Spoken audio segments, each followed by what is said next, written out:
Vice President Creative New York, Samantha Cox is responsible for overseeing the pop, rock, and indie team based in BMI's New York office. She is also responsible for scouting and signing new songwriters and publishers, and maintaining relationships with existing BMI affiliates worldwide, as well as coordinating various songwriter nights, showcases, and seminars.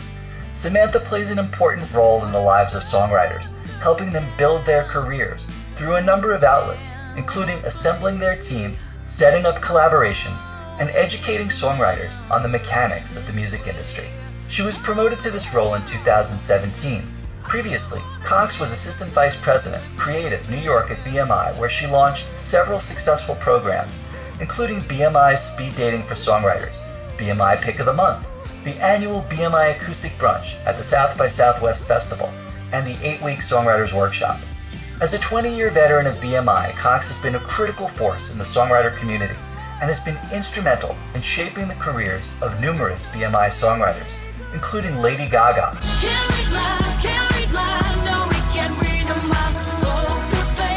Halsey,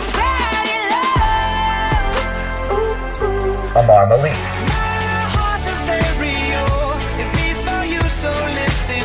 Bebe Rexha, Three Doors Down, Shinedown, My Chemical Romance,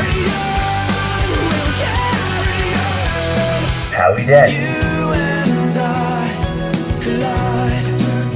Yeahs, Flyleaf, and many others.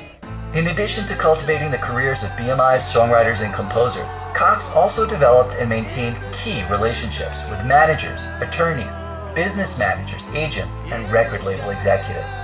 She joined BMI as an intern in 1996 and was quickly hired by the Performing Rights Department, where she was senior researcher until her promotion in 1999 to associate director, writer-publisher relations. She was promoted to director in 2002, to senior director in 2004, and executive director in 2010. Soon after, she was appointed to AVP of writer-publisher relations at BMI and is currently an officer of the company. Her varied experience in the music industry includes public relations at radio station KUTZ in Austin, promotions of Polygram Records, and owner of her own promotions company. Cox is a governor of the New York chapter of the Recording Academy and also serves as the vice president of the BMI Foundation. She attended Texas State University at San Marcos, where she studied advertising and business. Laundry Day is a young New York City band composed of 5 high school juniors. The boys have an intense drive that is far beyond their years, and together have created their own inventive style with catchy melodies and memorable lyrics. Spending countless hours in their bedroom studios, Laundry Day began working on their first LP, Trumpet Boy, in the fall of 2017. The release of the album was followed just a month later by Light Up Shoes, an EP that showcases their active sonic evolution, with another album release in June 2018, Keep It Bright, and several New York City gigs. The boys' camaraderie and experimentation has only grown. This passion is amplified on stage, and the Laundry Day fan base continues to grow naturally, with over 2 million streams across all platforms. With the March 22nd release of their third album, Homesick, and shows booked across North America and the UK, 2019 will be an exciting year for Laundry Day. Pom Pom, aka Kellen Pomerantz, is a New York-based producer-songwriter from Cincinnati, Ohio. After graduating from Northwestern University's Beanan School of Music, Kellen co-penned the song Velvet, which was selected by Adam Levine to be performed on The Voice Season 7 finale and hit number 3 on iTunes after its release by finalist Chris Jamieson on Republic Records. An avid guitar player, Kellen's riff-driven 80s-inspired productions have caught the attention of many major label and independent artists. She has produced singles for Eric Nally, The Unlikely Candidates, and Panama Wedding, among others. In September, her track Darkness was selected for Microsoft's Surface Pro advertising campaign. As a lonely and emotional 13-year-old, Leyla Blue turned to music to help her feel sane, and in the 6 years that have passed, that has not changed. At 19 years old, the New York City native treats songwriting like a diary, using it to express everything from the stories that her friends are tired of hearing to the things she wouldn't dare say out loud. Leyla hopes her honest lyricism, blended with her soulful voice and R&B pop sound, will be the relief that young people need in the age of social media and superficiality.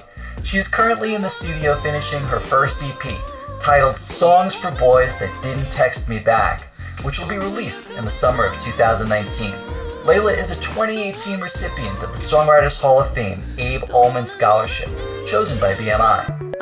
Maude Latour considers herself a real New Yorker, despite having grown up between Sweden, London, New York, and Hong Kong. Settling in the city for high school, Maude began turning her adventures into poetry and stories, which evolved into melodies and lyrics. Attending an all-girls school in Upper Manhattan, Maude and her best friends spent their weekends harmonizing on subways and sidewalks. Train cars turned into the Bitter End and other classic New York venues, where Maude found an energy on stage that transports you into her dream world, which might remind you surprisingly of your own. Maude independently put out her first two original songs, Shoot and Run and Wasted, as part of a final high school project, which culminated in her first full-length release, High School High, in late 2018. Maude has spent the past year translating her own philosophies and political ideals into a musical universe, interspersed with the transcendental, religion, and love for her best friend. Having moved across town, she's now finishing her freshman year at Columbia University and preparing to share her next chapter of music. Studying philosophy and political science, Maude plans to be the first president to perform at her own inauguration. Maude will be a 2019 recipient of the Songwriters Hall of Fame Abe Ullman Scholarship, as chosen by BMI. Today's Songwriters Hall of Fame Master Sessions at Stuyvesant High School would not have been possible without the talent, foresight, wisdom, and outreach of dedicated members of the New York Education Special Projects Committee of the Songwriters Hall of Fame. I would like to personally thank Linda Moran, President and CEO of the Songwriters Hall of Fame, April Anderson, Marketing and Communications Director of the Songwriters Hall of Fame, ASCAP's Joe Abrams, BMI's Timothy Pattison, SESAC's Jamie Dominguez, and Adam Epstein. I would also like to thank Dr. Raymond Wheeler, AP of Music, Art, and Technology here at Stuyvesant High School, as well as Eric Contreras, our principal, for their support and encouragement in putting today's event together. Without further ado, let's have a nice round of applause for our panelists.